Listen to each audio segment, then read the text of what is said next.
Breaking news Pahalgam ఉగ్రదాడి కేసులో NIA దర్యాప్తు ముమ్మరం చేసింది. దాడి గురించి ఎలాంటి సమాచారం ఉన్నా చెప్పాలని ప్రజలకు విజ్ఞప్తి చేసింది. సమాచారం ఇచ్చిన వారి వివరాలు గోప్యంగా ఉంచుతామని, ఫోటోలు, వీడియోలు ఏవైనా ఉంటే వెంటనే తమను సంప్రదించాలని సూచించింది.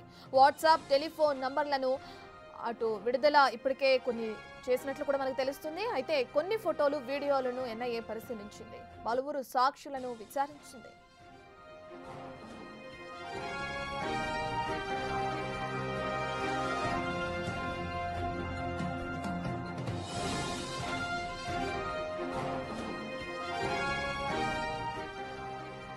ఇక పెహల్గాం ఉగ్రదాడి మనందరికీ తెలిసిన విషయమే. ఏ విధంగా అయితే ఉగ్రవాదులు చొరబడి అక్కడున్న పర్యాటకుల్ని కాల్చి చంపేశారో మనందరికీ తెలిసిన విషయమే. దీనికి సంబంధించి ఎన్ఐఏ ఇప్పటికే దర్యాప్తు చేస్తుంది. అయితే ఇప్పుడు ఈ దర్యాప్తుని మరింత ముమ్మరం చేసింది. కేసుకి సంబంధించి దాడి గురించి ఇంతకుముందు చెప్పినట్లుగానే ఏ సమాచారం ఉన్నా ప్రజలు ఎవరైనా కానీ భయపడకుండా తమ దగ్గరకు వచ్చి సమాచారం అందించాలని చెప్పి కూడా వాళ్ళు చెప్పడం జరిగింది ఎన్ఐఏ అధికారులు. ఇక మీ వివరాలు ఎవరైతే దాడికి సంబంధించిన వ్యక్తుల సమాచారం అందిస్తున్న ప్రజలు వాళ్ళ వివరాలని మేము గోప్యంగా ఉంచుతామని చెప్పి కూడా చెప్పడం జరిగింది.